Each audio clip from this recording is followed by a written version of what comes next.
Pues buenas tardes y vamos a dar paso a esta mesa redonda, ya en la fase final del Congreso.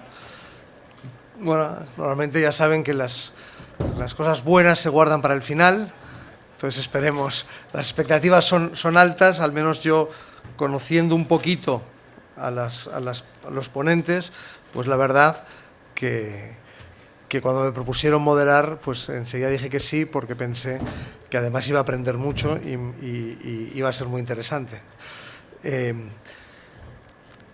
Evidentemente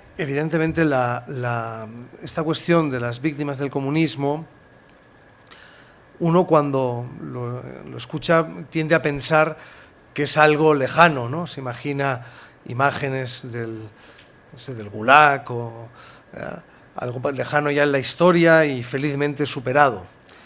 Sin embargo, bueno, hoy hemos visto ya, y estos días se ha ido viendo que aunque felizmente superado en algunos aspectos, sin embargo, pues estaba todavía muy persistente en otros y en algunos lugares.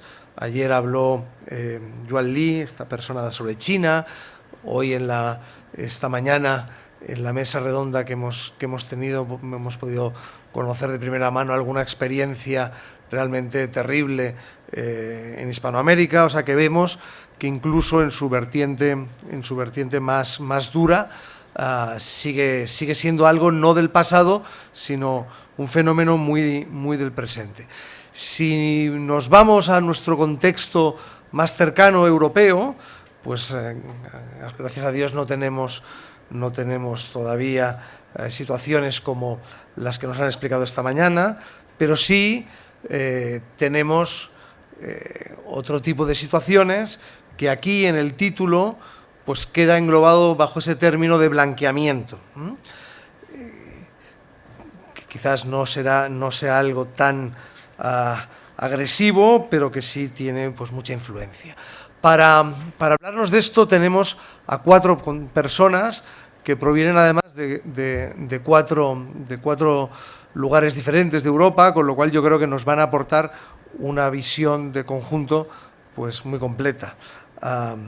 Tenemos a Joanna Rack de Polonia, tenemos a Renato Cristín, que viene desde Italia, a Afonso Teixeira da Mota, que viene de Portugal, y a Hermann Tertsch, que estaba viniendo en avión desde Estrasburgo. Ha tenido un retraso en el avión, pero nos ha whatsappeado que ya estaba de camino y que creo que llegará pues de un momento a otro. Y en cualquier caso, como vamos a seguir el orden que está en el programa y le tocaría a él hablar al final, pues confiamos que podremos escucharle sin ningún problema, porque nos interesa mucho. Bueno, empezaremos la lista con Joanna Rack. Voy a presentar, me lo ha pedido ella, me lo voy a presentar en inglés, porque ella va a exponer en inglés. Y Joanna, welcome to this conference. A esta conferencia, Joanna Rack es profesora asociada de Cultura Política de la Universidad, pues no sé si la voy a pronunciar correctamente, porque no hablo polaco, es un idioma difícil. Adam Mickiewicz. Sí, bien, gracias. De Poznań. Vale, pues muy bien. Puedo volver a casa feliz porque lo he pronunciado bien. También ha trabajado como investigadora en muchos ámbitos. En particular, sus investigaciones se han centrado en las democracias neomilitantes, violencia política. También ha publicado unos cuantos estudios sobre Rusia, sobre los discursos de Putin y la racionalidad, digamos, de Putin cuando decidió dar comienzo a la guerra en Ucrania. Una vez más, Joanna es de Polonia,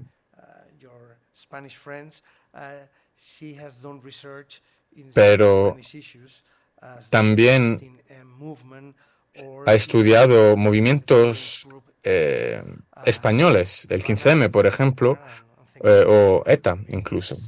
Joanna, a ti la palabra. Gracias por estar con nosotros.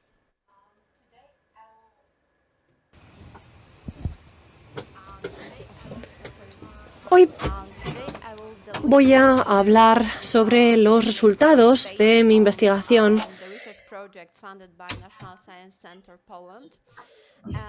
con respecto al proyecto apoyado y respaldado por el Centro Científico Nacional de Polonia. Vamos a ver dos marcos explicativos que pueden ayudarnos a comprender las diferentes tendencias que estamos viendo en Europa. Y voy a centrarme especialmente en la democracia neomilitante. Junto con mi equipo hemos escrito un libro recientemente, una perspectiva comparativa de las democracias neomilitantes en los regímenes postcomunistas. Y a raíz de todo esto empezamos a preguntarnos por qué las democracias siguen siendo vulnerables ante las amenazas antidemocráticas, incluso cuando saben perfectamente a lo que pueden llevar y tienen muy cerca ese pasado tan terrible causado precisamente por antidemócratas. Así que decidimos empezar a estudiarlo.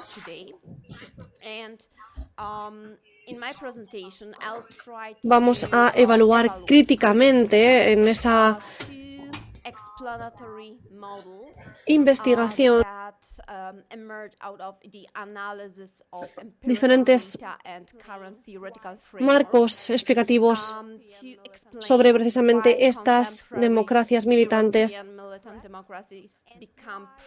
y por qué las medidas antidemocráticas no son eficientes a la hora de proteger las democracias de sus enemigos durante las tres grandes crisis. Se han demostrado totalmente ineficaces a lo largo de estas crisis de 2007 y 2008, la crisis de los refugiados y la crisis del coronavirus, la pandemia.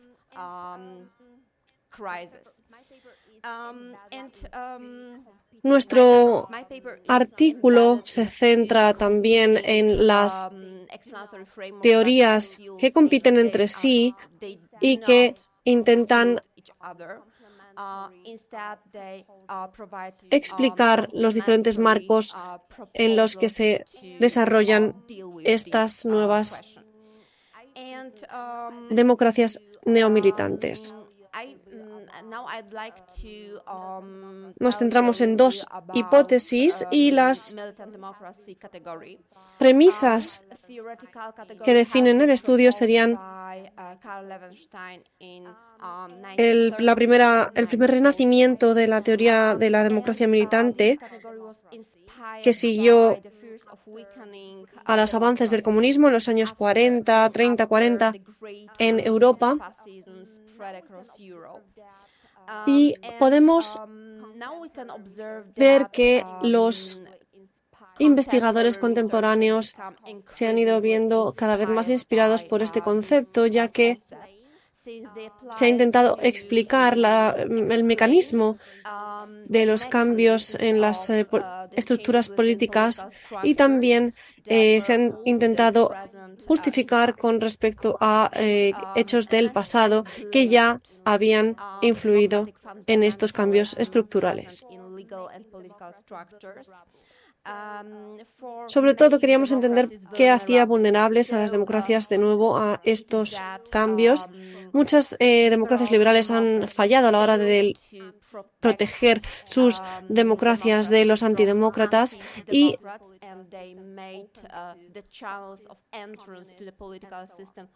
que ha hecho que se abrieran de nuevo a las ideas fascistas, comunistas y otros pensamientos extremistas.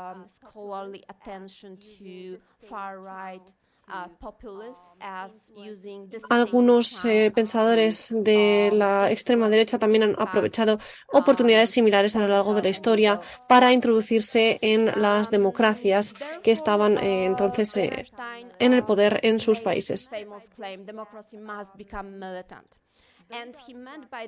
Karl Loewenstein culpó al fundamentalismo democrático de las instituciones estatales y a la estructura legal de las mismas por la exposición de la democracia a la destrucción desde dentro por sus enemigos. ¿Por qué dijo esto? Porque precisamente hay que proteger la democracia. La democracia debe convertirse en algo militante. Era la forma de verlo de Loewenstein.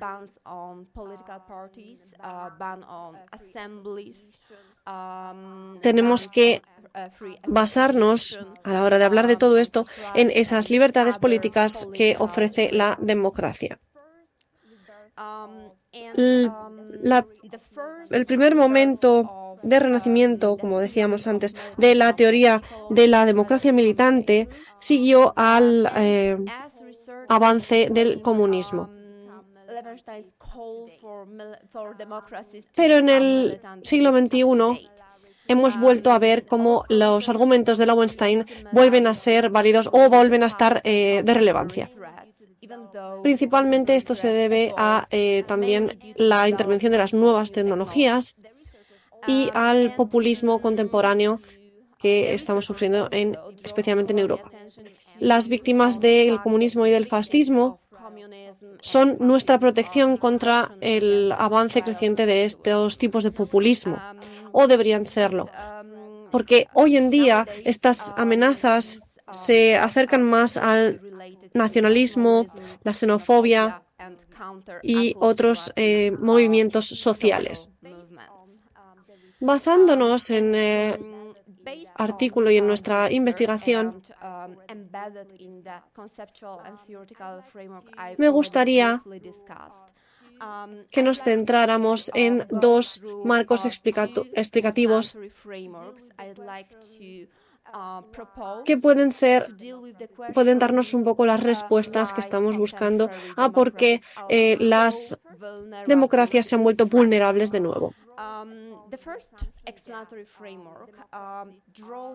Las democracias son vulnerables de nuevo precisamente porque las precauciones tradicionales que utilizan, de acuerdo con este marco explicativo, esas precauciones, que serían, por ejemplo, prohibiciones de participación democrática de algunos partidos, como por ejemplo partidos fascistas o partidos comunistas, pues están obsoletas, porque ya han fallado anteriormente a la hora de ser una prevención ante esa vulnerabilidad de la democracia. Además, algo que deberíamos destacar en este caso es que la competición política arroja nuevas amenazas contra la democracia.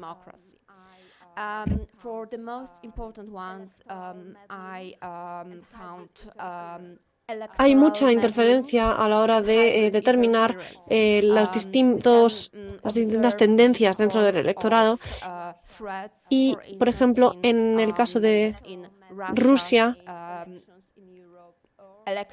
hemos visto que han intentado interferir en algunos casos en las elecciones en Europa e incluso los refugiados en ocasiones se utilizan como medios de influencia sobre estas cuestiones.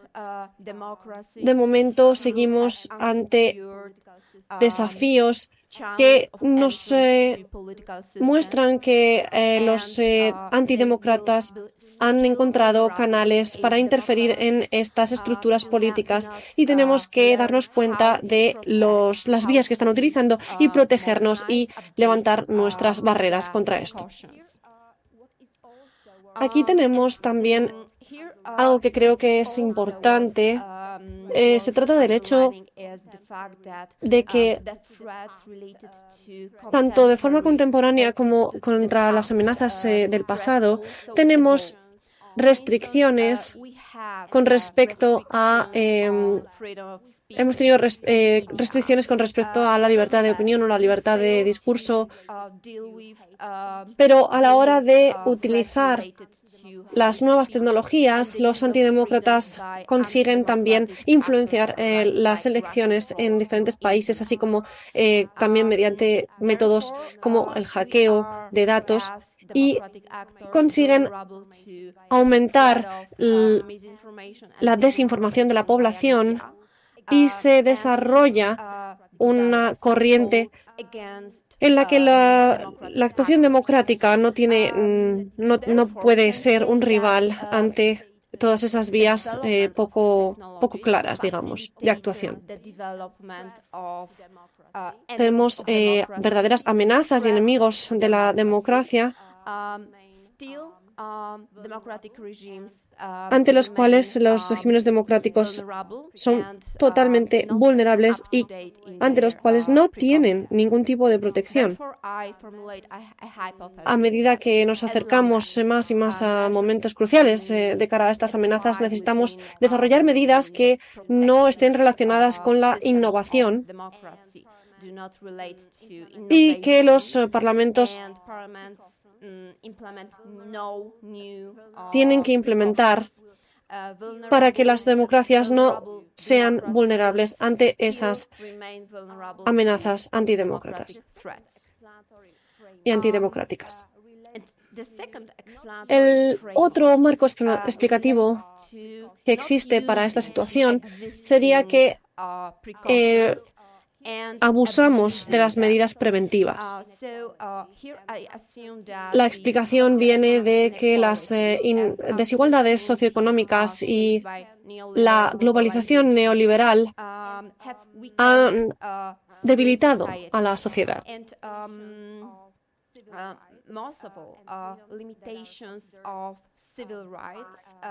Las restricciones de los derechos civiles y de las libertades son considerados como un precio a pagar para mejorar la calidad de vida de sociedades que ya estaban devastadas por políticas de austeridad y, sin embargo, deciden seguir pagando esos pequeños precios, ¿no?, por las restricciones para poder seguir teniendo esa calidad de vida. Y aquí me gustaría dirigir la atención hacia este aspecto de el aumento y la creciente importancia de los regímenes autoritarios y de la represión política, incluyendo también incluso robots de vigilancia y otras nuevas tecnologías que intentan controlar la disidencia y que tienen lugar disfrazadas de medidas de ayuda de cara a las fuerzas de seguridad y del orden público. Cuando esto en realidad lo único que hace es mejorar el caldo de cultivo para estas estrategias antidemocráticas. Sobre todo, este marco explicativo se utiliza en algunos países de Europa por parte de algunas fuerzas políticas y también se ve como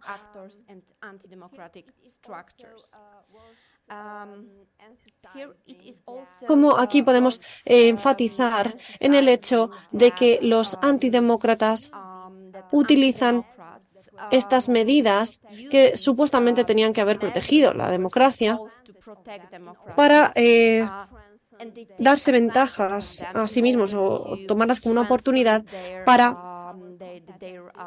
ofrecerles poder, sobre todo para vencer a sus oponentes políticos y evitar la sustitución de partidos políticos o el cambio en las élites políticas. Los procesos de democratización nos vuelven débiles como sociedad y si no tomamos medidas, veremos cómo los antidemócratas utilizan precisamente estos medios para autocratizar los sistemas de gobierno. Por ejemplo, en el caso de la pandemia,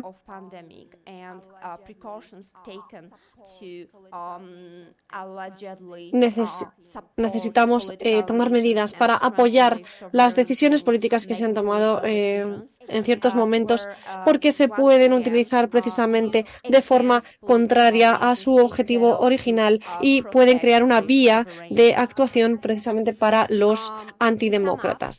Algunas de las conclusiones serían que tenemos dos explicaciones que aún requieren de bastante verificación empírica, porque esta investigación que hemos realizado únicamente ahonda en la situación de los estados postcomunistas de la Europa Central. Entonces, evidentemente, tenemos que expandir nuestra investigación para comprender mejor las razones que existen detrás de todas estas vulnerabilidades en la democracia, no solo en estos países, sino también en el resto de Europa. Queremos comprender mejor estos marcos explicativos y dejad que, por favor, que recuerde que estas democracias europeas se volvieron vulnerables ante las amenazas antidemocráticas en el momento en que tomaron medidas obsoletas de protección. Las nuevas tecnologías generan nuevas amenazas para las democracias y requieren de una actualización de cara a las distintas amenazas que van surgiendo. Lo que es un desafío precisamente para las democracias contemporáneas es el hecho de que tenemos que identificar adecuadamente la naturaleza y la estructura de las amenazas para proponer las mejores medidas legales de precaución y de protección para que el uso de la tecnología no se convierta en una herramienta por parte de los antidemócratas.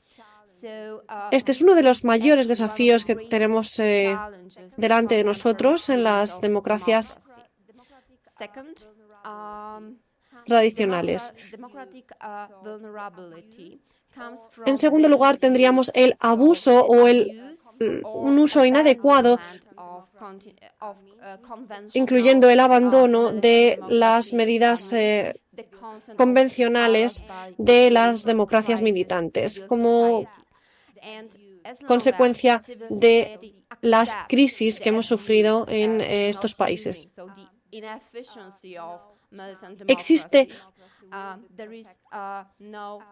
un gran riesgo que tenemos que tener en cuenta porque ante esta situación es imposible protegerse y es muy importante que las sociedades civiles comprendan que están perdiendo la subjetividad política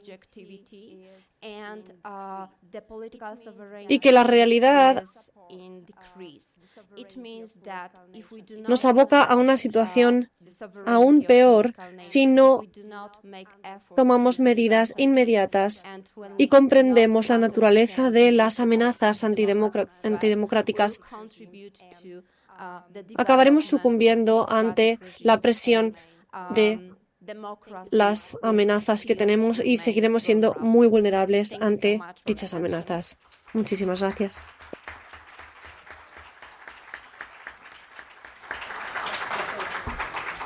Thank you, Joanna. A continuación, nos va a hablar Renato Cristin, profesor de hermenéutica filosófica en la Universidad de Trieste, ha sido director del Instituto Cultural Italiano en Berlín, ha sido director científico de la Fundación Liberal, cuenta con numerosas publicaciones, entre las cuales se encuentran Europa al plurale, Filosofia e politica per l'unità europea, Apologia dell'ego, per una fenomenologia dell'identità, I padroni del caos y Cuadrante occidentale, pero quizás el motivo por el que está aquí presente con nosotros sea, sobre todo, porque es el impulsor del manifiesto por un Nuremberg del comunismo, enfocado, pues que, digamos, el objetivo es que algo que parece obvio y de sentido común, que es juzgar los crímenes del comunismo, se haga una realidad. Renato, tienes la palabra. Gracias, Jorge. Así que puedo hablar en italiano. Por suerte tengo una perfecta traducción, o creo perfecta traducción, en castellano. Permítanme agradecer a las autoridades del CEU, Cefas, para esta invitación, al profesor Alfonso Pullón de Mendoza, al profesor Elio Gallego y el profesor José Luis Orella, y también el coordinador de nuestra mesa, el profesor Jorge Soleil. Bueno, voy a empezar de donde todo, digamos, el asunto del Congreso empezó. Es decir, precisamente voy a empezar de una ventana contemporánea de la dimensión de donde todo empezó, o sea, la Rusia de hoy. En la Rusia actual puede pasar que un opositor político, un disidente, se decía unas décadas antes, pueda ser condenado a muchísimos años de prisión por ser opositor político. Eso dice que el comunismo nunca deja de ser el mismo. Por mucho que se blanquee, y tomo el título de esta mesa redonda, por mucho que se blanquee y por mucho que cambie la forma estatal en el que se expresa. Un ejemplo dramático y muy reciente es la sentencia que condenó a Vladimir Kara-Murza a 25 años de prisión por criticar y oponerse al régimen de Putin. 25 años, hace una semana. Prueba de que la esencia represiva del comunismo, en este caso soviético, pero podríamos decir del comunismo en general, continúa, y que el actual régimen del Kremlin es totalmente neosoviético, como siempre ha sostenido, por ejemplo, y entre otros, Vladimir Bukovsky. Y hablando de Bukovsky, era el verano de 2019 cuando, mientras razonábamos con él sobre su añosa idea y su añoso sueño de la necesidad de un Nuremberg para el comunismo, decidí ponerme a trabajar en ella, para lo cual terminamos escribiendo juntos un llamamiento que en pocos meses recogió adhesiones de proporciones relevantes en cuanto a su calidad y cantidad. Lamentablemente, ese octubre pocos días antes del 30º aniversario de la caída del muro de Berlín, en que nuestro llamamiento se haría público, inesperadamente, Bukowski falleció.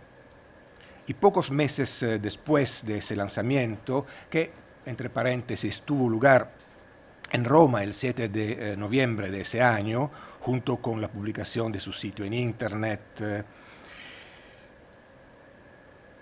y con repercusiones de iniciativas en otras capitales del mundo, como incluso aquí en Madrid, donde fue presentado por mi colega y amigo Francisco Contreras, a quien saludo, en un importante encuentro organizado por el Club de los Viernes y justamente aquí en el CEU, al que participaron el aquí presente diputado europeo Hermann Tertsch, a quien saludo y agradezco, naturalmente, y el director de Libertad Digital, Francisco Jiménez Los Santos, que también tendremos el gusto de escuchar luego en el cierre de este congreso. Decía, poco tiempo después estalló la crisis pandémica que por más de 2 años paralizó el mundo occidental, deteniendo la vida con los salvajes bloqueos que los diferentes gobiernos quisieron adoptar. Pero nuestra iniciativa persistió y continúa, aún en el medio de las dificultades con las que una operación tan contraria a lo políticamente correcto se encuentra o se embate, tanto a nivel cultural como en el ámbito institucional. Bukowski afirmaba que los crímenes del comunismo no verán justicia, cito, hasta que el comunismo no sea procesado y juzgado, y que, como me había escrito pocas semanas antes de morir, hasta que este mal no sea expuesto y reconocido formalmente por un tribunal internacional, seguirá difundiéndose como un cáncer en el cuerpo de la raza humana.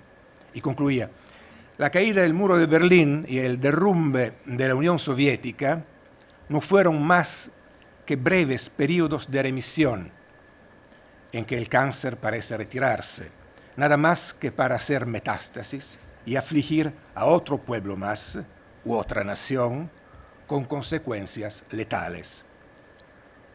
Todo esto continuará hasta cuando su verdadera esencia y su verdadera cara sean revelados a fondo. Fin de la cita. Por lo tanto, se trata de sensibilizar a personas e instituciones para que den vida a un tribunal de la conciencia política y moral que condene de manera definitiva al comunismo como forma de gobierno y como ideología, para poder por fin afirmar y que se imponga, tal como ocurre con el nacionalsocialismo, un definitivo nunca más. En los países de la parte oriental de Europa, el ex bloque soviético, la memoria histórica, política, filosófica y hasta antropológica de los horrores del comunismo ya está institucionalizada, mientras que en Europa occidental ese trabajo nunca se ha hecho de manera adecuada. Al contrario, desde varias partes se sigue intentando proteger a la ideología comunista y sus vilanías, declarando cerrada esta página histórica y separando netamente al comunismo del nazismo.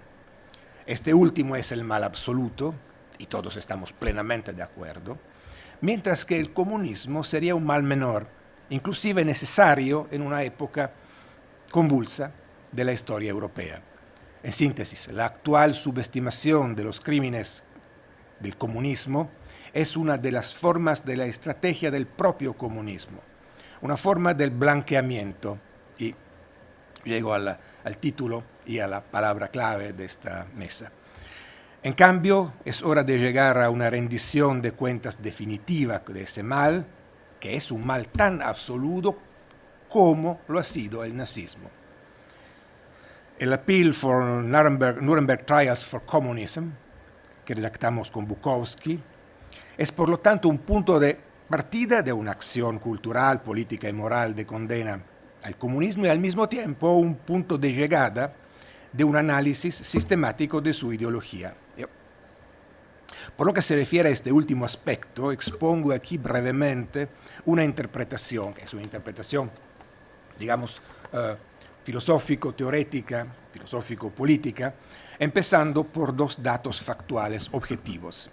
Primero, el comunismo no ha muerto ni como ideología, ni en tanto forma de Estado, aunque se diferencie de los anteriores regímenes comunistas, y tampoco ha muerto como praxis infiltrada en las instituciones liberal-democráticas.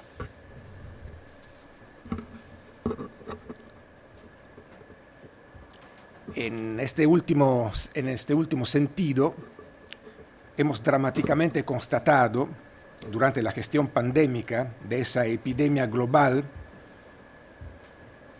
que mi esposa y colega dice Claudia Raza, epidemia global de antiliberalismo, que los gobiernos occidentales, en vez de apoyarse en el criterio áureo de la libertad personal, afrontaron imponiendo vacunaciones por ley, restringiendo los márgenes de autorresponsabilidad individual y obrando según el modelo chino, paradójicamente, iliberal e intrínsecamente totalitario. Una paradoja, posibilitada por la penetración del esquema mental e ideológico que por concisión llamo comunista y por la fascinación que la manía totalitaria del control ejerce sobre partidos y organizaciones incluso de impronta liberal democrática. Y el segundo dato es que la propaganda de la izquierda occidental quiere inducirnos a creer que en cambio el comunismo se ha terminado. Entonces el blanqueamiento, en italiano sbianchettamento, es de hecho una palabra clave. El blanqueamiento es una práctica que los regímenes comunistas han utilizado sistemáticamente para quitar o remover de la vista y del recuerdo personas, hechos e ideas que puedan agrietar el totalitarismo por el que tales regímenes se erigen. Seguramente muchos recuerdan esas fotos de la época soviética en que determinado personaje caído en desgracia aparecía literalmente borrado, reemplazado por una mancha blanca. Eliminado de la foto, desaparecido de la memoria. Esta acción sobre la imagen era la forma menos truculenta de la cancelación física mediante la que se aniquilaba a los adversarios políticos. Blanqueando y borrando del mapa, así avanzaba el aparato soviético. Y del mismo modo sigue procediendo, como explicaré, aún hoy el movimiento social comunista. En su dimensión social, la práctica del blanqueamiento corresponde a esa manipulación de las conciencias que, a nivel cultural, se traduce en la imposición de un embuste, una mentira propinada por verdad. Y puesto que dicho mecanismo vale tanto para la manera de actuar de los estados comunistas como para la de los movimientos que difunden esa misma ideología, en el mundo occidental, claro, podemos afirmar que el blanqueamiento como símbolo de la mentira sigue siendo todavía ahora una práctica vigente. De hecho, si prestamos atención a las metamorfosis actuales del movimiento comunista, vemos que, por ejemplo, la cancel culture es una modalidad del blanqueamiento, de otro carácter, claro, una forma de eliminación del adversario, una cultura, se dice por decir, de la cancelación, o sea, una anticultura. Pero hay otra acepción del blanqueamiento, una versión sorprendente, pero no menos típica. Por una curiosa coincidencia, los epígonos de la ideología comunista tratan de blanquear, en el sentido de lavar para volver inmaculado, su propio árbol genealógico, en el intento de limpiar su imagen, manteniendo intacto su contenido ideológico. Echo rápidamente un vistazo por algunas formas de esta cosmética o maquillaje político-ideológico. Primera forma.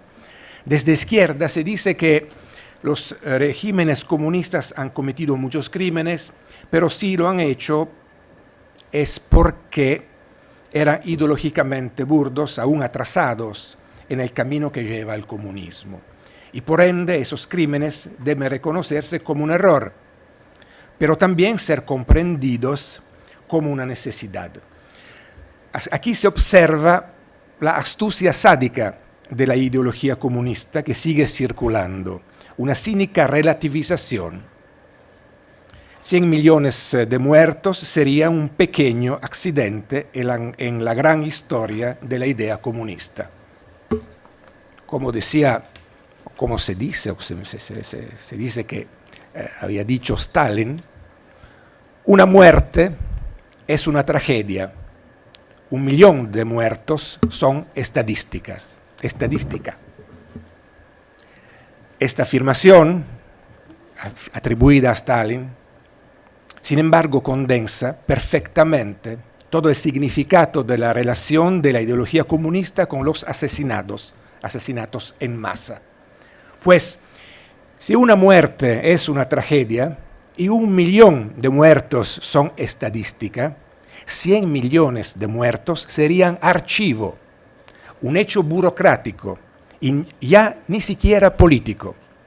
Aquí, en la visión comunista, las masacres, desde el Holodomor ucraniano hasta las purgas en Unión Soviética, desde los asesinatos en masa en la China maoísta, hasta la carnicería camboyana de Pol Pot, y la lista podría seguir, claro.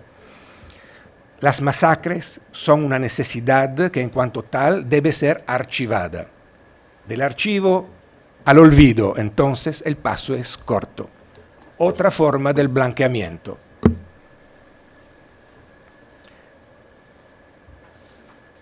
Una segunda forma cosmética, en italiano al maquillaje se lo llama trucco, o sea, truco, ardid.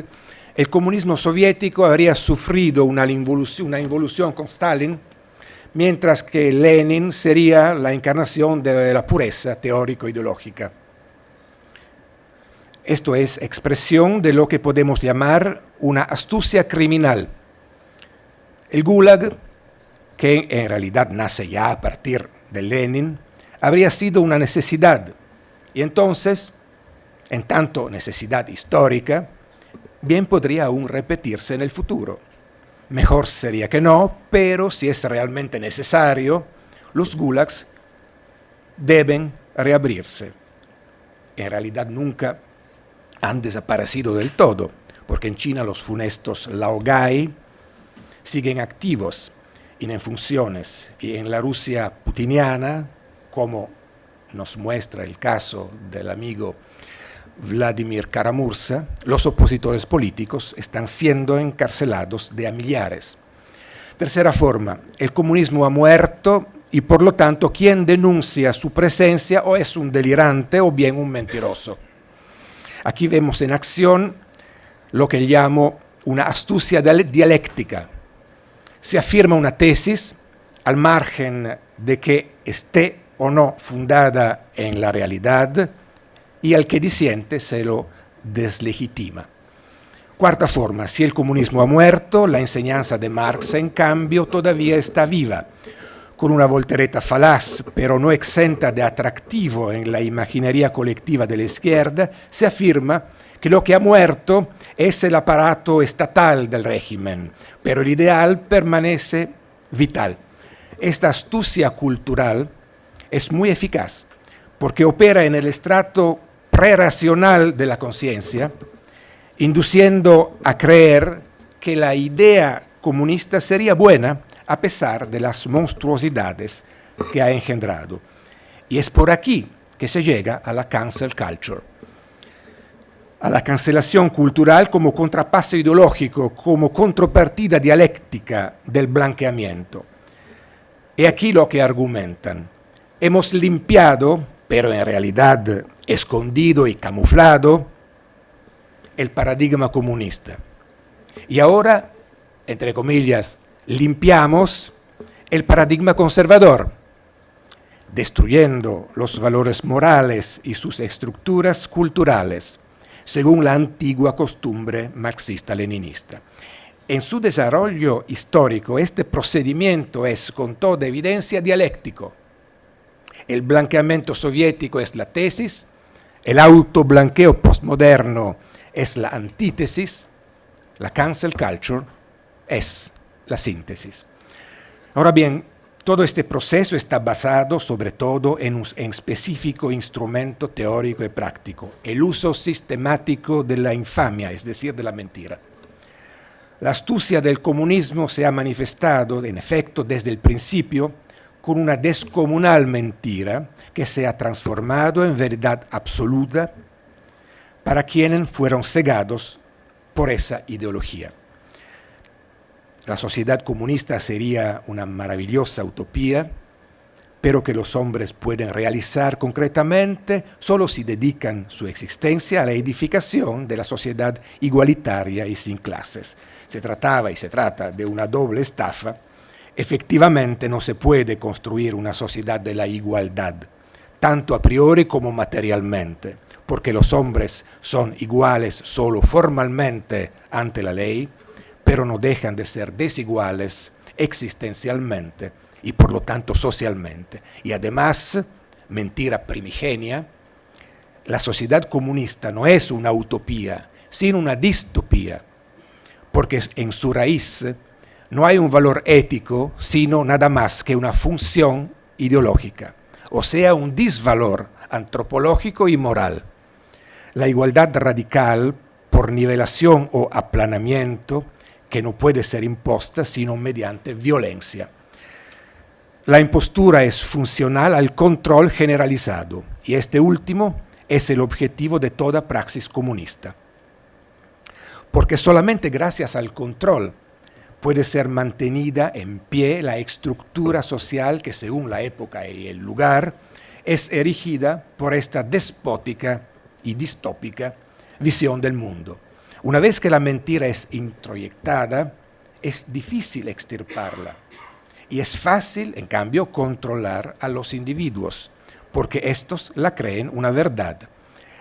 Aquí hay uno de los puntos centrales de la ideología comunista que deben ser desenmascarados, y que, por suerte, vienen desenmascarados. El comunismo no es bueno, ni siquiera en su forma ideal. Ahora, si este es el desafío, y voy a concluir, ¿cómo afrontarlo? Paradójicamente, era menos complicado hacerle frente al comunismo en la época de la Guerra Fría. En la época de la globalización, en nuestro tiempo, en cambio, su diabólica acción se ha micronizado y se ha metido adentro hasta del más mínimo espacio del mundo occidental. La estrategia estrictamente política no es suficiente. A ella hay que sumar una estrategia cultural que a los partidos anticomunistas occidentales todavía les cuesta elaborar a fondo. El enemigo ha de ser desembosado en sus puntos débiles para poder luego vencer en los más fuertes. Es necesario enfrentar esta ideología, esta distopía, en el terreno de los conceptos fundamentales que la definen negativamente, en los conceptos que esta ideología utiliza, entre comillas, y en mala fe, positivamente. Libertad, propiedad privada, nación, individuo, comunidad. Así se mostrará la persistencia actual en la teoría y en la praxis de las estructuras portantes de una doctrina de la impostura que es esencialmente antihumana. La ideología comunista ha penetrado en las mentes tan en profundidad que, para completar los muchos e importantes estudios sobre el comunismo teórico y aplicado, habría que escribir una historia universal de la infamia, o sea, de la mentira social comunista, la cual no consiste solamente en haber mistificado la efectiva realidad de sus propias acciones, tanto de sus crímenes como de su habitual práctica política, parlamentaria y social en general, sino también en haber logrado sistemáticamente disimular su verdadera esencia, con la colaboración de las instituciones que a cada paso conseguía gramscianamente conquistar. Gracias.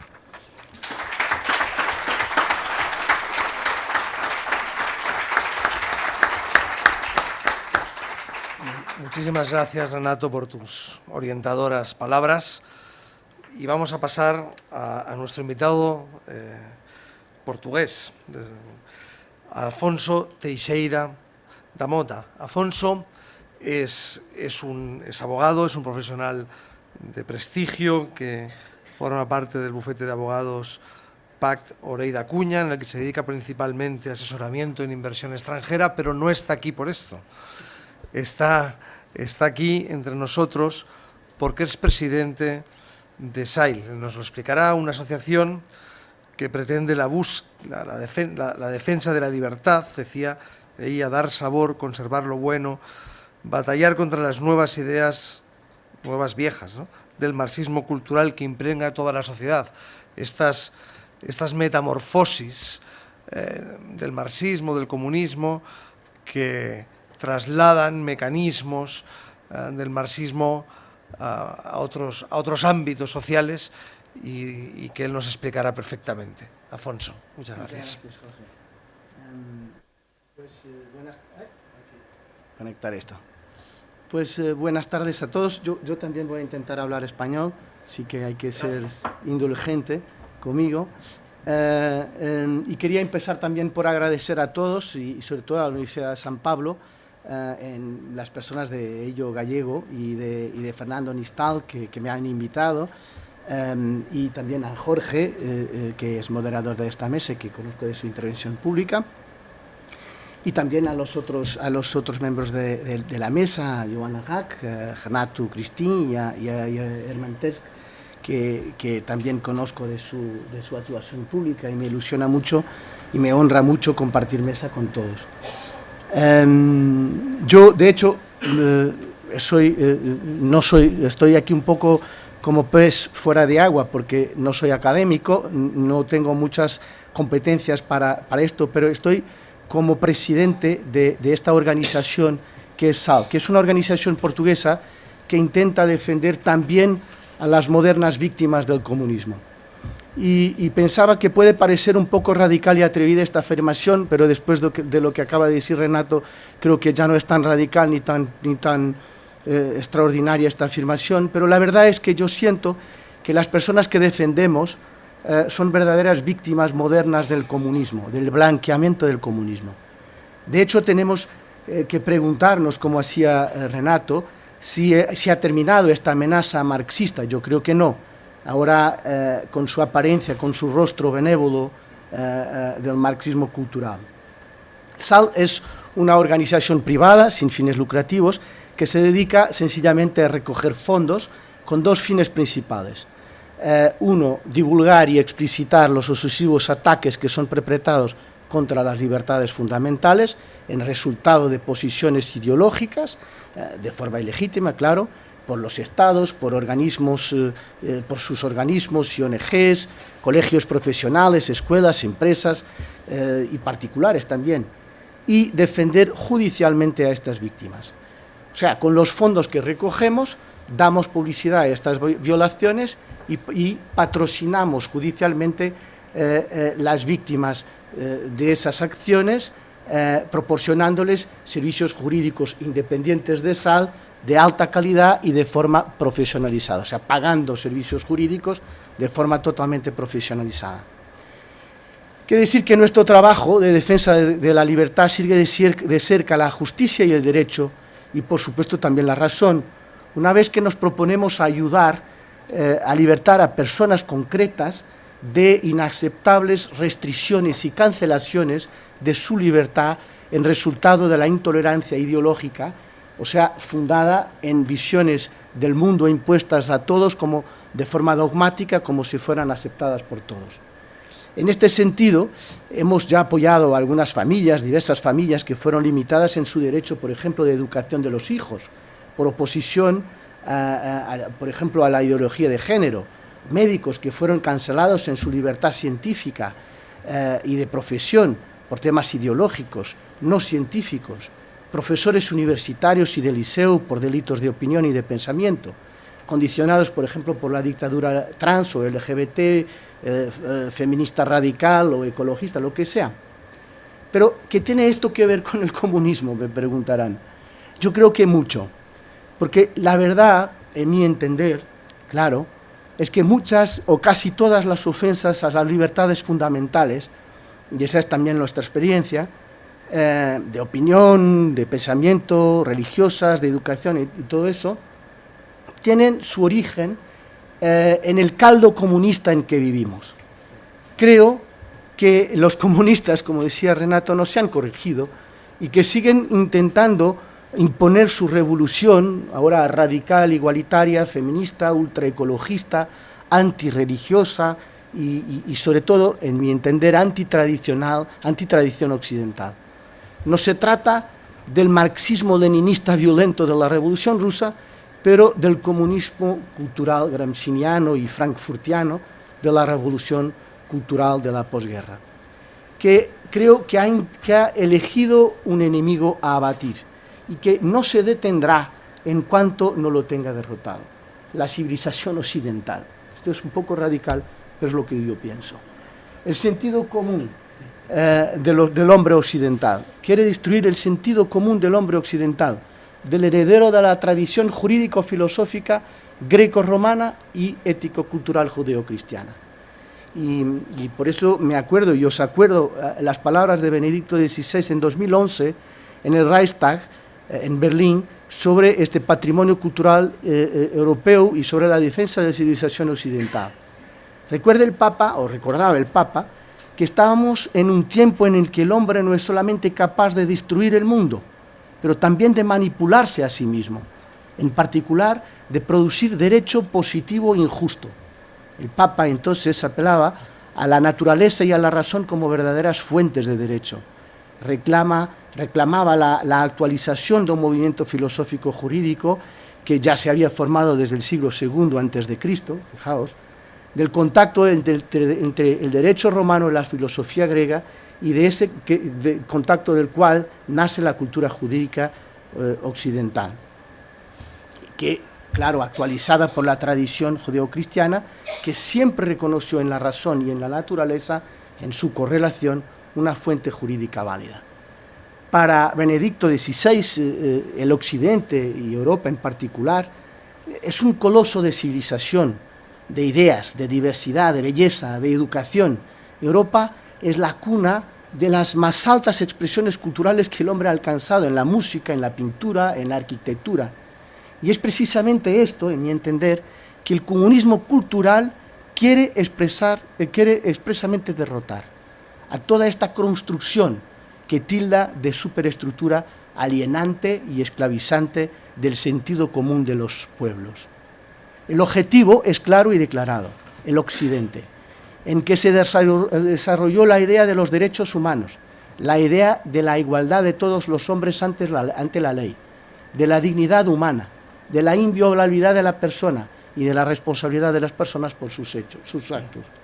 Este patrimonio común, creo yo, está amenazado una vez más, a lo mejor más que nunca, porque el sentimiento antioccidental ha llegado y tomado el sentido común, ha caído de las élites al hombre sencillo de la calle, que no sabe muy bien por qué lo piensa, pero que está inmerso en memoria histórica, está inmerso en leyenda negra, en ideología de género, en odio antioccidental, que cuando no odia, como decía el Papa, lo ignora o considera como un mero hecho del pasado.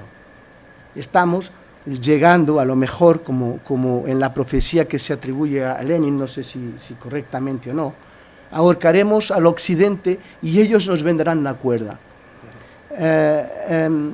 Venga, ¿y cómo llegamos aquí? Es complejo y además el profesor Cristín ya es muy más capacitado para explicarlo, pero yo diría muy brevemente y sencillamente que a lo mejor desde el subjetivismo y voluntarismo de Kant, como decía Ortega, en el que está contenido, Ortega se decía, en el que está contenido están contenidos todos los secretos decisivos de la época moderna, de sus virtudes y sus limitaciones. Esto es muy interesante. Lo decía en el tríptico en 1926. De la dialéctica hegeliana al aprovechamiento marxista, del materialismo histórico a la revolución cultural gramsciana. No puedo ahora ahondar en esta historia de las ideas, pero creo que se puede trazar una genealogía, aunque compleja, de esta forma de pensar, que obviamente no hay tiempo de tratar aquí. Pero creo que es importante conocer para conocer el fenómeno moderno y encontrar las semillas del pensamiento que darán fuerza a muchas de las ideas en las que vivimos inmersos. Marx, basado en esta concesión hegeliana de la dialéctica, y de que la dialéctica es la lógica de la realidad y deturpándola para sus fines, presenta el materialismo histórico como la novísima explicación de toda la realidad histórica. Para él, las variaciones de la organización económica son la única y verdadera realidad y la causa de todas las demás manifestaciones históricas, y por eso ciencia, derecho, religión, arte constituyen una superestructura que se modela sobre la única estructura originaria que son los medios económicos. Así lo explicaba también Ortega y Gasset.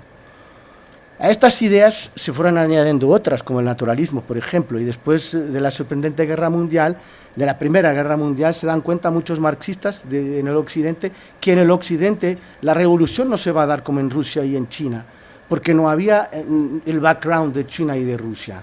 En el Occidente hay que dominar la superestructura, influenciar de tal modo el mundo de las ideas que el mundo sea igual a nuestras ideas, como diría Gramsci, creo. Dar prioridad al todo sobre las partes, colectivizar a las causas, a la gente, a las minorías, al dolor, a las dudas, a las angustias, a los sentimientos, a las emociones. Universalizar a los movimientos salidos de la colectivización y, claro, buscar el reduccionismo economicista, como le llama Mariano Fangio, introducir ahí el veneno más potente y dominante que tiene la izquierda, creo yo, que es la envidia, y jugar con los defectos dominantes desafortunadamente, de las sociedades liberales, que son la codicia y la vanidad. Pero con Gramsci, os decía, el principal estratega de la izquierda, la revolución cultural, junto con los hombres del Instituto de Investigación Social de la Universidad de Frankfurt, la Escuela de Frankfurt, algo cambia, no todo, porque no cambia nada con relación a sus principios fundamentales, sino cuanto a sus métodos y tácticas. Pero según ese plan de Gramsci, las ideas marxistas, como os decía, pasaron de las élites al pueblo por la impregnación del arte, de la comunicación, de la educación, de la ciencia, de todos los ámbitos de la cultura y de la vida. Y, en consecuencia, hay que destruirlo todo. El pensamiento natural, si el pensamiento natural es la vida, por la vida, defendremos la muerte, la contracepción, el aborto libre, o eugenésico, la eutanasia, la pedofilia, las dogmáticas LGBT y por ahí adelante. Si el hombre tiene dominio sobre la naturaleza, defendremos la naturaleza contra el hombre perverso. Si es metafísico, defendremos el inmanentismo, y si es sobrenatural, seremos naturalistas. Esto es la lesión de Gramsci. Y hoy, como en esta distopía, como decía el profesor Renato, en esta distopía gramsciana, hoy la producción cultural dominante también se asume de esa manera simultáneamente moralista y revolucionaria, reactiva hacia una supuesta opresión histórica de la sociedad, que la sociedad supuestamente ejerce sobre las mentes y los corazones de las minorías, sean minorías de orientación sexual, raciales, indígenas, como veíamos esta mañana, de género, discapacitadas, religiosas, lo que sea, minorías que hay que colectivizar. Todo en nombre de la diversidad y de la inclusividad como nuevos valores sociales a adoptar por todos, y que al final son aplastantes y que acaban con la cancelación del hombre blanco, fascista, patriarcal, xenófobo, racista, misógino y deplorable, como dicen ya mucha gente. Y por eso hay mucha gente que está sufriendo por esta cancelación, como imaginan. Y yo diría que para los que veían en el comunismo una simple supresión de cualquier forma de propiedad privada, y que ese era el tema, nos vamos dando cuenta que es bastante más que eso. Y ya estoy casi terminando. Hay que...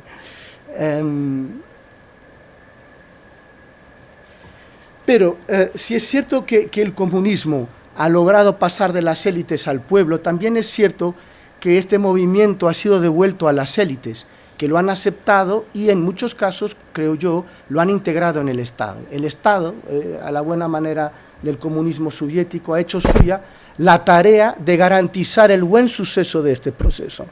Y así, haciendo uso de su prerrogativa del uso de la fuerza y de la coerción, los estados occidentales, desafortunadamente, en mi entender, están contribuyendo para derribar, de cierta forma, nuestra civilización.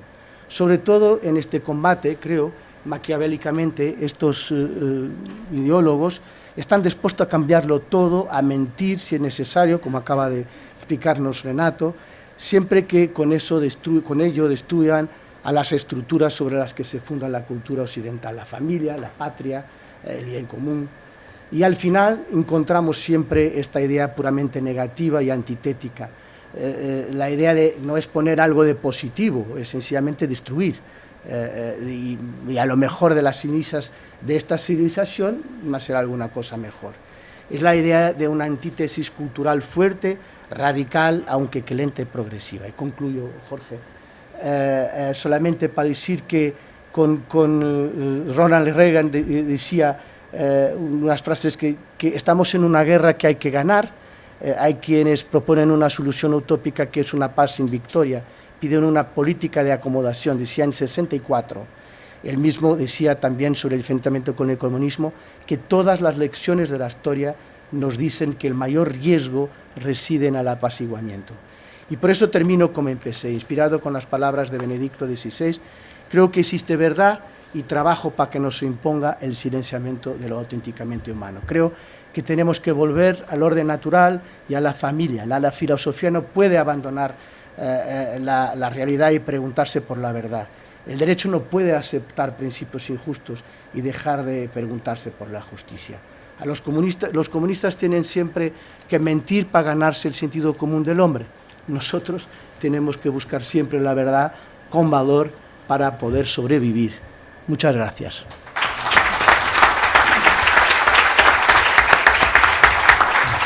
Muchas gracias, Alfonso, por tu magnífico español y también por tus magníficas reflexiones y tareas. Bueno, presentar a Hermann Tertsch, bueno, es algo superfluo, porque todos ustedes le conocen perfectamente, pero como me toca, pues por cumplir con mi papel y que me puedan volver a invitar aquí a moderar una mesa, diré un par de cositas. Hermann es eurodiputado de Vox, presidente del Grupo Iberoamericano ECR en el Parlamento Europeo. Ha tenido toda una carrera en el ámbito periodístico, en la SER, en El País, cuando se podía leer, Antena 3, Canal Plus, Telecinco, ABC, libros, numerosos premios que no vamos a detallar. Yo me quedo también con algo que creo que es relevante, porque Hermann Tertsch, desde aquella lejana época en la agencia EFE, donde empezó su larga andadura, conoció el comunismo de primera mano, estuvo en todos los países de Europa Central y Oriental, fue corresponsal también del País en Bonn, en Varsovia, estuvo también presente en la Guerra de los Balcanes, y creo que eso le da un conocimiento de primera mano que después pues ha ido ampliando con reflexión, con opinión, y estamos encantados de escucharte, Hermann, lo que nos tengas que decir. Pues muchas gracias, buenas tardes a todos. Muchas gracias al CEU, muchas gracias a Alfonso Bullón, muchas gracias a ti, Jorge, muchas gracias a Fernando Nistal. Y estoy encantado de estar aquí, estoy encantado de que se trate esto tan importante, tan actual, tan absolutamente grave, que pasa por alto por ahí. Y ojalá hubiera una televisión grande, nacional, real, que estuviera aquí y que también hablara de esto. Y hablara de esto con la frecuencia y la profundidad y el detalle que necesitamos para movilizar a a la población de las naciones europeas, sobre todo, pero también de todos los demás sobre los peligros que existen, porque están ahí, están ahí. Estamos usando la base del aprendizaje, siempre podemos imaginárnoslo como los dedos del niño pequeño que los mete en el enchufe. Y entonces los meten en el enchufe y, bueno, pues si se le da un golpe de electricidad, si no se muere, si no se electrocuta, pues lo que hará es no volver a meter los dedos en el enchufe. Eso suele ser así y además funciona. Bueno, no ha funcionado con el comunismo. Con el comunismo metemos los dedos, nos electrocutamos seriamente y a la generación siguiente inmediatamente mete los dedos también y vuelve a meter los dedos y él mismo mete los dedos y llevamos metiendo los dedos y electrocutándonos siempre que los hemos metido, porque es lo lógico, es cuestión de física, es cuestión de física. No hay un caso de un proyecto socialista hacia el comunismo que haya tenido ningún tipo de éxito, ni siquiera parcial. Ni siquiera parcial. Cuando ha habido algún efecto positivo ha sido porque ha recurrido a mecanismos que no son propios del proyecto. Todos los proyectos del socialismo hacia el comunismo han acabado en catástrofe, de miseria, de crimen masivo, de miseria y, por supuesto, de catástrofe social y humanitaria generalizada. No hay, como digo, ningún caso que se salga de allí. Lo que tenemos es una diversificación enorme de los enchufes. Entonces, tenemos los enchufes clásicos, que los vemos, los payasos que tenemos, por ejemplo, en España, que se pasean con la bandera roja y el martillo y la bandera republicana desfilando por la Castellana en unas imágenes absolutamente insólitas y anacrónicas y bárbaras que vemos a veces, o algún diputado o ministro incluso con una camiseta de la RDA, simbolizando realmente un régimen del terror, un régimen criminal y asesino, y este señor, que es ministro del gobierno de España, se pone esa camiseta, pero en este gobierno de España tenemos a muchos simpatizantes y apologistas de Chávez y, por supuesto, de Cuba, del régimen criminal más antiguo que existe en este momento en la tierra, que lleva 64 años llevando directamente, continuamente, obcecadamente hacia el hambre, hacia el crimen, hacia el terror a su población, mientras todos lo hemos tolerado. Y quiero recordar aquí una vez más que la Unión Europea financia generosamente, aún hoy, a pesar de una resolución de septiembre del 2021, en que el Parlamento Europeo por fin encontró una mayoría, por iniciativa del ECR, por fin encontró una mayoría para pedir la suspensión de las subvenciones que van directamente a la casta criminal comunista cubana y a las organizaciones del Partido Comunista, que solo sirven para aterrorizar también a la población. Eso lo estamos subvencionando nosotros.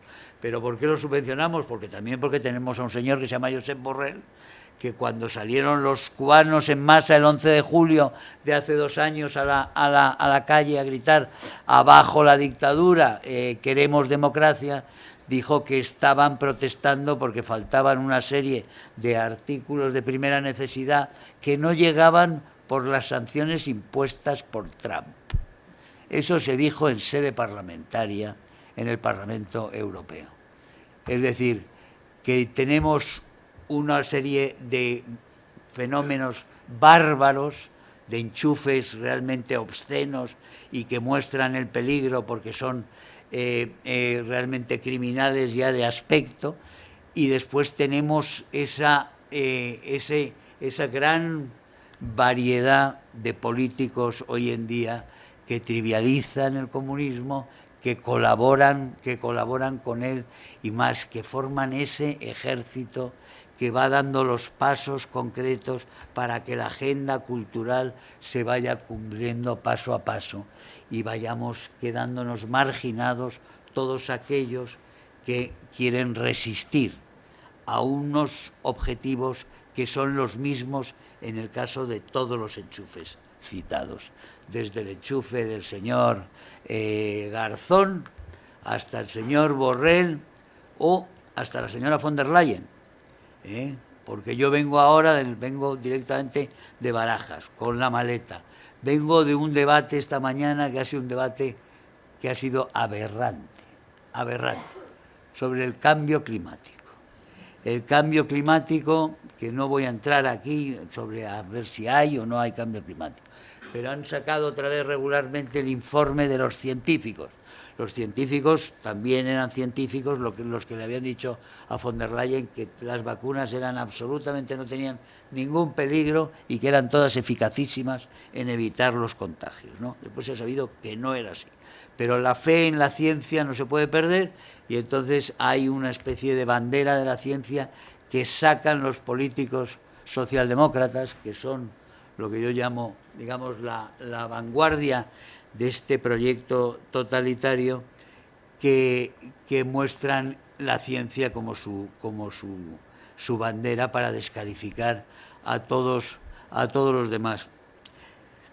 ¿Qué decir de la socialdemocracia cuando estamos viendo, por supuesto, a Kara-Murza condenado a 25 años en Rusia, donde vemos que todo el aparato soviético, las estructuras de seguridad del aparato soviético están funcionando a pleno ritmo para proteger a los oligarcas, a esas estructuras de la oligarquía que ha formado el capo, el tirano que está con ellos y que están ellos a su servicio y él al servicio de esa estructura que también les viene a todos ellos y que llevan 20 años realmente sin hacer en Rusia nada, porque se puede decir que salvo un par de autopistas que han hecho para sus propias necesidades de lujo y las capitales que han adornado, por lo demás Rusia sigue en donde estaba. Rusia 20 años después, 30 años después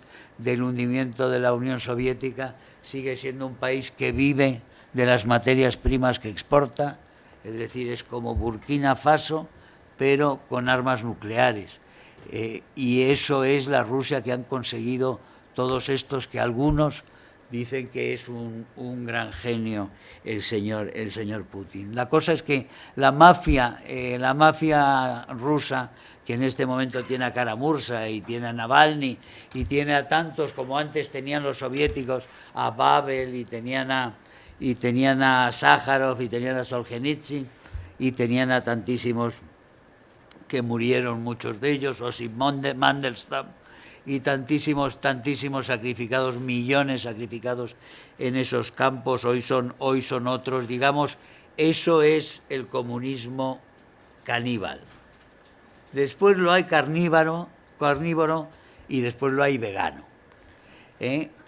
El comunismo vegano lo tenemos todos los días nosotros hasta en la sopa, y nos lo están dando con un mensaje clarísimo.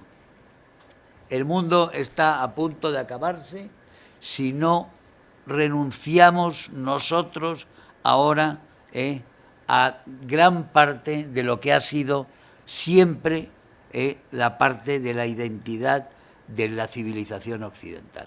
Tenemos que renunciar a libertades, tenemos que renunciar a bienestar, tenemos que renunciar a propiedad. Recuerden, no poseerás nada, pero seréis felices. Dicen en Davos, donde llegan todos con sus jets privados a discutir sobre la contaminación y para que los obreros no puedan coger su diésel, ellos llegan con 2.000 aviones privados allí a reunirse todos los años y darnos lecciones en esa gran coalición que se ha creado entre lo que son las corporaciones del gran capital y los movimientos comunistas de diferente tipo.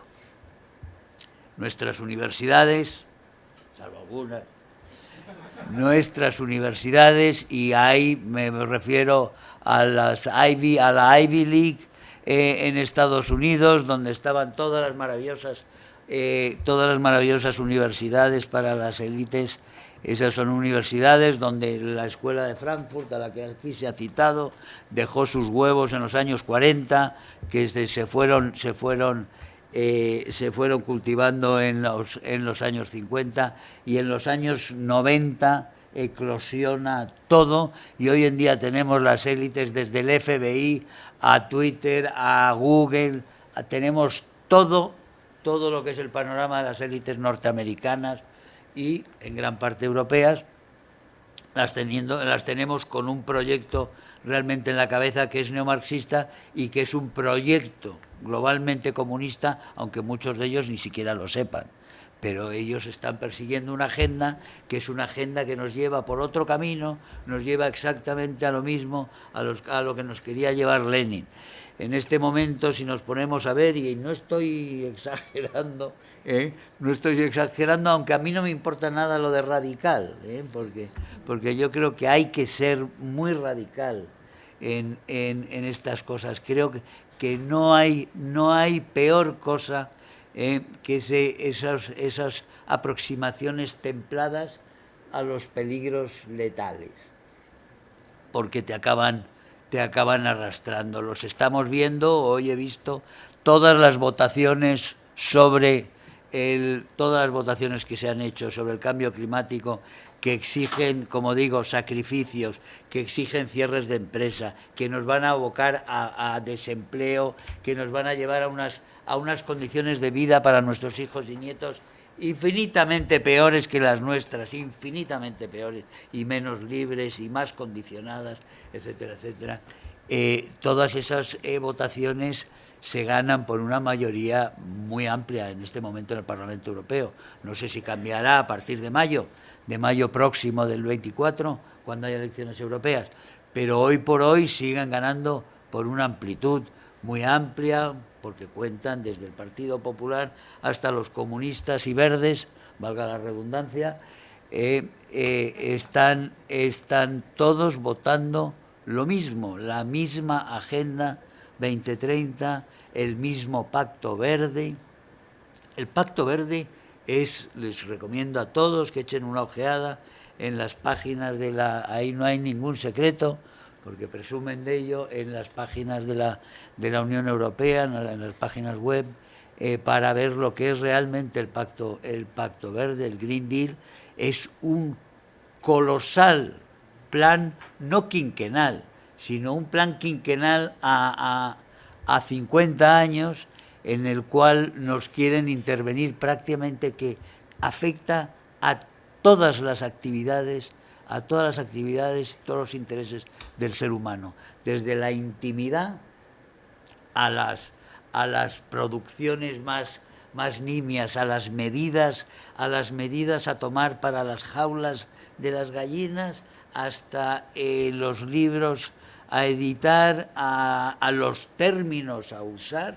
Es todo un ejercicio inmenso, colosal, de ingeniería social que se está gestando en Europa, con gente que no se considera en absoluto comunistas y que estarían horrorizados ante las barbaridades de los comunistas en general, pero que tienen una agenda que es una agenda que nos lleva hacia lo mismo que nos llevaba Lenin, es decir, una serie de gente poderosa que vivirá bien. El señor Gates es el principal propietario de terreno, de tierras en Estados Unidos. Ha ido comprando, debe tener en 30 estados, muchos miles de hectáreas. En algunos de ellos, precisamente, cría ganado. Ese ganado que no quieren que se críe en Europa, y que quieren machacar a los ganaderos e ir convirtiendo la carne en un artículo absolutamente prohibitivo de lujo.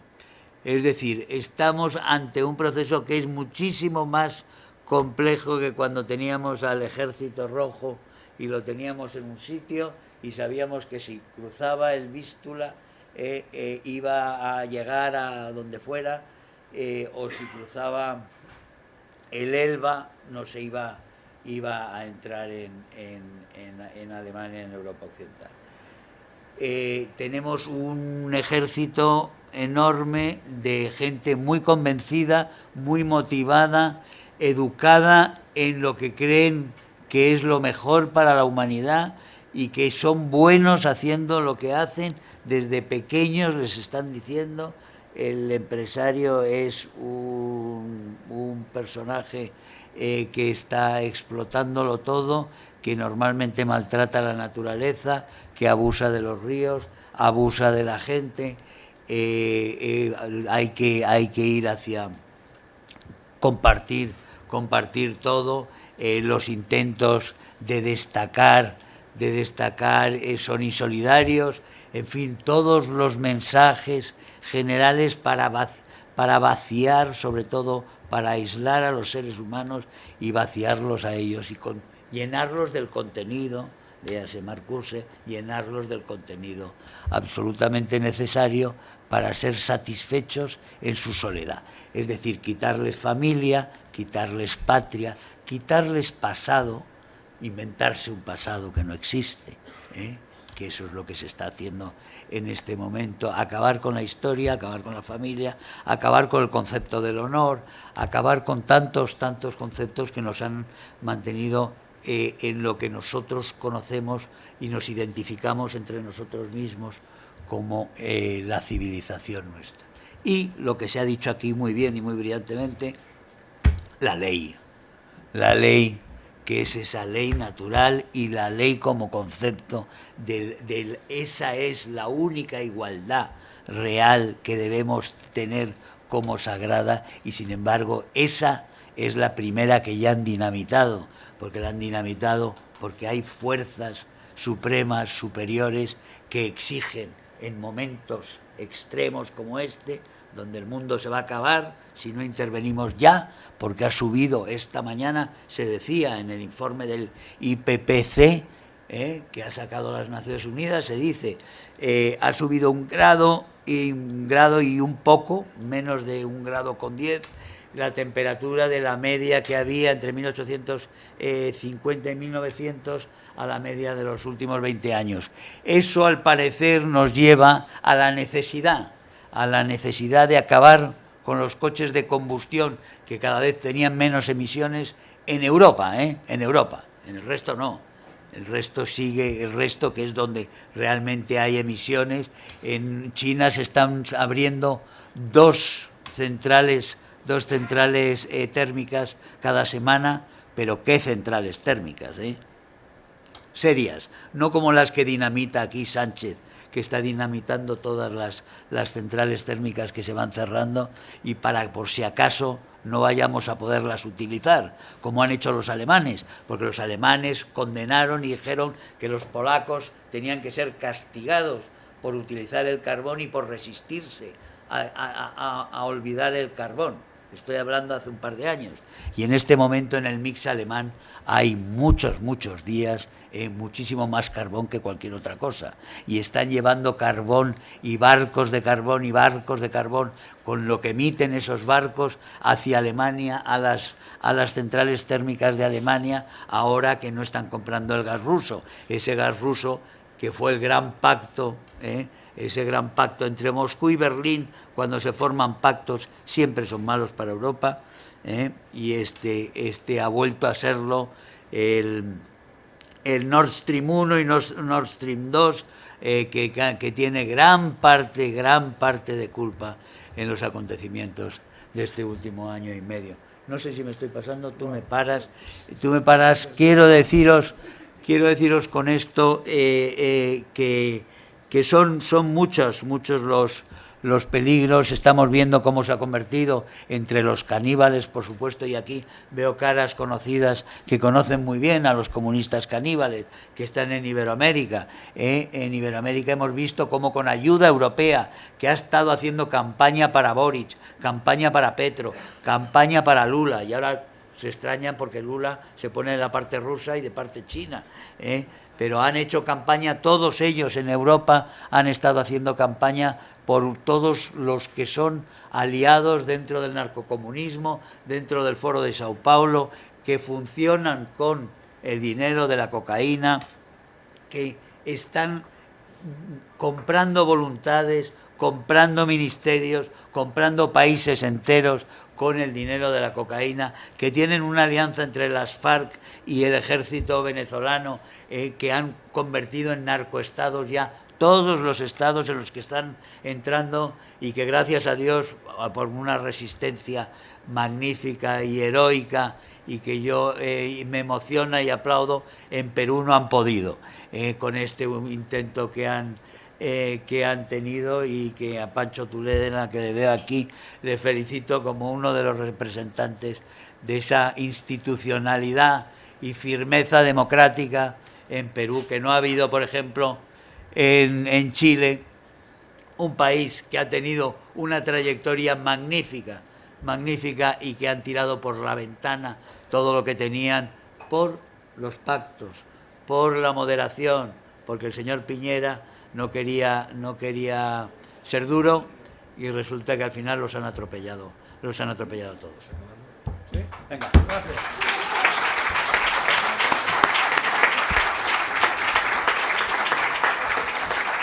Muchas gracias, Germán, y sobre todo por acabar, cuando te lo digo, con tanta presteza. Yo soy muy obediente. Muchas gracias. Aunque creo que os han tocado muchos temas muy interesantes, y aunque yo soy el moderador y tendría el privilegio de lanzar preguntas, como tenemos muy poco tiempo, voy a pasarles a ustedes la pelota para que hagan preguntas, y sí les ruego esto que siempre decimos los moderadores y que parece casi imposible, que intenten hacer preguntas breves y que sean preguntas, no comentarios ni conferencias paralelas. Muchas gracias. A ver, aquí delante.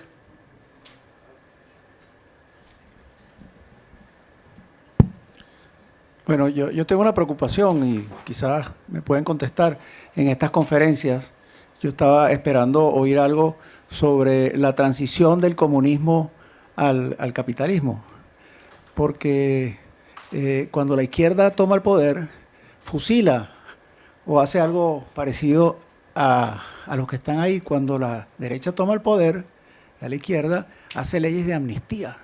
Y en el caso de los países del este, hay países como por ejemplo la Alemania Oriental, que la mencionaron como un país terriblemente represivo. Ahí no hubo un juicio, no condenaron a nadie. Entonces el enchufe yo lo entiendo con los pueblos, pero no los entiendo con los líderes, porque los líderes no tienen ningún incentivo para no aplicar el comunismo, porque después no los castigan.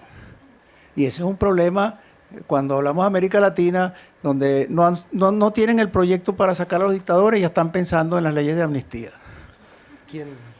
Quizás Renato también, no sé. Germán. Yo quería decir, sí hubo más juicios en la RDA. En Alemania, después de la unificación, hubo varios juicios sonados a gente de la Stasi, hubo condenas de prisión, también hubo condenas para algunos miembros del bulo político, para Egon Krenz, por ejemplo, que fue el delfín de Honecker durante un tiempo. O sea, hubo unos cuantos, pero por supuesto que en términos generales eso es una ridiculez al lado, digamos, de lo que supone la entrada de un régimen. Eso pasó en España. En España, después de la guerra, la mayor parte, después de la primera oleada de la posguerra, después salió todo el mundo. Las condenas de muerte se quedaron en 3 años y en 4 años también. Si hubiera sido al revés, me atrevo a decir que las condenas no se hubieran digamos, olvidado como se olvidaron aquí en España. Aquí delante. I would like to ask a question to Professor Johanna Rack. What is your Una pregunta attitude para to the Johanna term Rack. Post-communist? ¿Cuál es And su how opinión long you think this con respecto a terminology will be used in academic field? el estado de Thank you so much. los países I believe postcomunistas that y this cuál es term la is duración de really este useful término to para determine the geographical scope of cases este included in the término en la study. investigación. Bueno, Because es un término in muy our interesante study, it para, turned out por that ejemplo, nuestro estudio, communist porque past has nothing to do with the ese pasado development comunista of no tiene nada que contemporary ver con neo-militant la, democracy. So I la believe evolución that de this las term will be used in order democracias to neomilitantes. Así que provide an explanation esto for the ofrece una selection pequeña of some explicación con cases to respecto a a comparative algunos casos analysis, y un but análisis when the subject comparativo, matter pero issue is cuando concerned, it will el maybe problema no es longer be mayor, of use to construct theories. cuando vayamos más allá de todo Thank you esto, for your creo wonderful que question. ya no será un término que se Una última acuñe pregunta tantísimo. allí, porque se nos echa el tiempo encima y tenemos que escuchar aquí a Federico Jiménez Los Santos. Yes.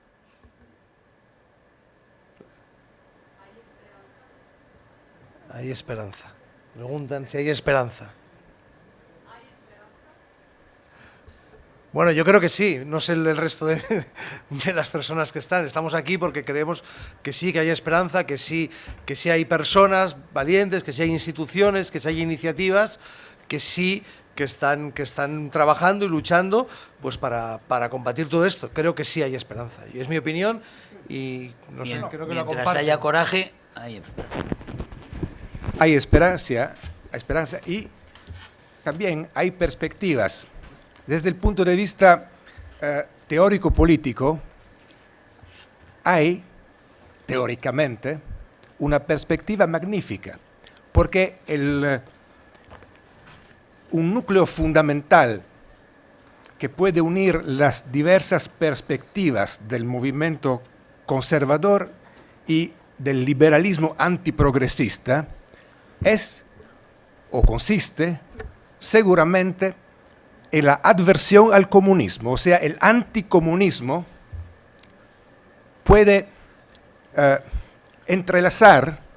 puede permitir el entrelazamiento, la unión entre los movimientos, repito, conservadores y liberales antiprogresistas. Esa es una visión, una perspectiva concreta. En el Parlamento Europeo, como decía pocos segundos antes el diputado Hermann Tertsch, hay la posibilidad en un año de un cambio de mayoría exactamente en este sentido. Pero, a mi manera de ver, habría que insistir sobre este punto común, este núcleo fundamental que es el anticomunismo. Haz si quieres tu pregunta y ya con esto cerramos.